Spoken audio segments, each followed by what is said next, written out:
Records are made to be broken, and Mark, a few years ago, Elmore Smith set the NBA standard for block shots, 4.75 a game. You're over 5 a game. You're about 5.35, I think. That's really remarkable.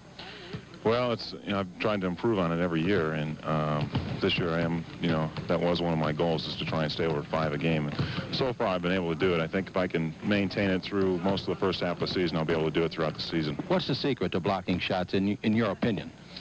Well, I think mostly it's anticipation and timing. You've got to pick and choose when to go and when not. And, you've also got to count on the guy that's driving up the middle is going to shoot the ball, too, and not pass it off to your guy for a dunk. Right. In fact, if you go out and leave the floor, he can go around you with a dribble drive also. In fact, I know last night Adams did things like that.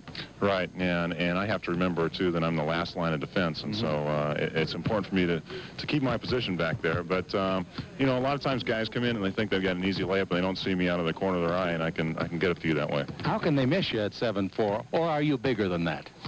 Well, no. If you want an exact height barefoot, it's about 7'3 3/4. Are you bigger than Sampson? Yeah. He's, I'd say, in the neighborhood of 7'1". Rich Kelly's almost as tall as he is. Is that right? Yeah. I would think in the matter of strength and upper body development, and next to Wilt, you're probably the biggest big man that we've had in the league. Yeah, biggest. I think there's a couple of guys that are right up there strength-wise. I think you've got to consider Darryl Dawkins as far as sheer strength. But he's not 7 feet. No, he's not 7 feet, but he takes up a lot of space. He sure does. Too bad that he's out for a while. Your ball club, you've had some injuries. Adrian was a holdout for a while. You'll get it all together and win the Midwest again, huh? Yeah, we feel pretty good with the record we've gotten so far. We're playing .500 basketball, and like you say, Adrian was gone for a while. We've got Ricky Green out right now, who's our point guard.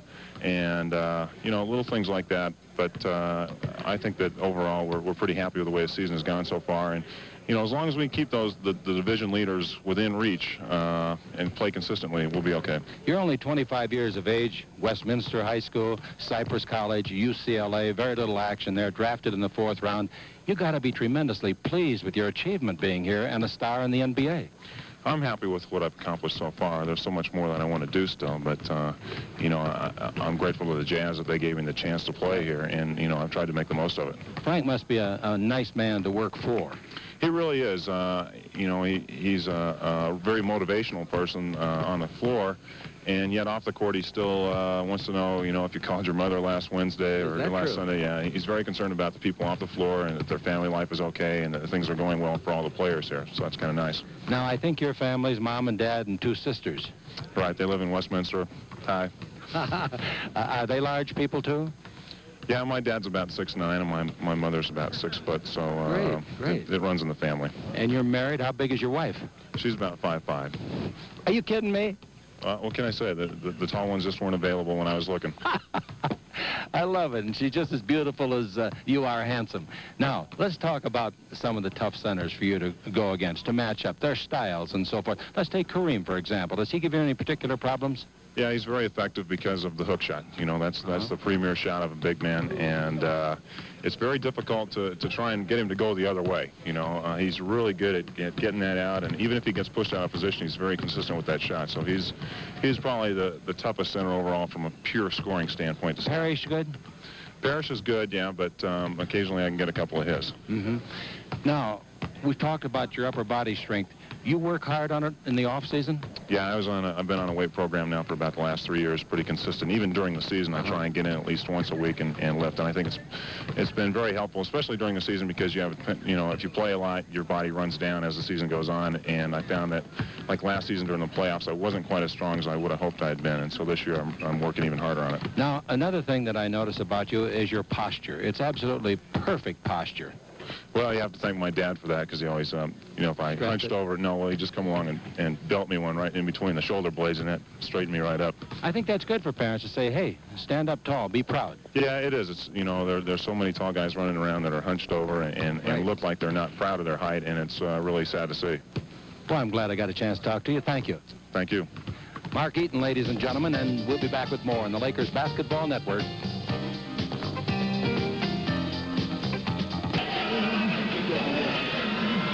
Well, the Lakers got out in front in a hurry, Keith, 21-8, then fell behind by 5 points, came back, led by 11, and it was a wild one, and I think the second half's going to be even wilder. Yeah, I believe it will be also. I think it was a particularly fine comeback by the Utah Jazz. They were really having their problems at the beginning of the ball game. Matter of fact, they were down 6-0, and Frank Layden called his first timeout, and he ripped those guys up and down. And they came back. They held in there. They were patient.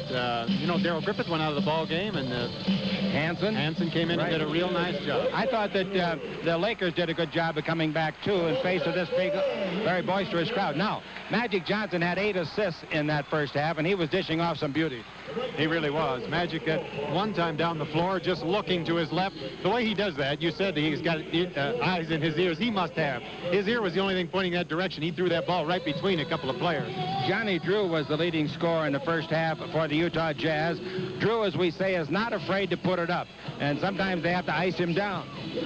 Well, that's for sure. John Drew loves to just lean into people. He loves to go to that free throw line, and he leans every chance he can. He drives between people. He wants to get that ball on the board. One thing that I think all of us forget sometimes, you got to be alert for Magic passes. Like Kareem got one from short range. He really did, and Kareem put that ball down on the floor, and he leaned way down to pick it up off the dribble, and then just jumped up to get that big hook shot in the way he does so well. We don't have an official attendance tonight, but I think they've sold more tickets than there are people here. I don't know whether it's still snowing outside or not. This morning we had a near blizzard-like confrontation with the snow, but it let up, and the sun came out, and it was a very, very nice day.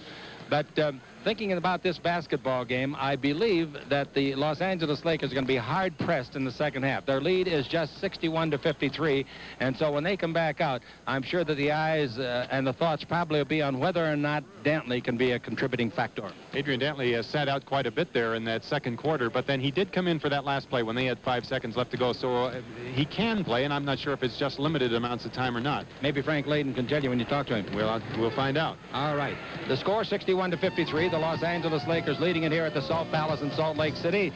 I'm Chick Hearn with Keith Erickson, and we're coming right back on the Lakers Basketball Network.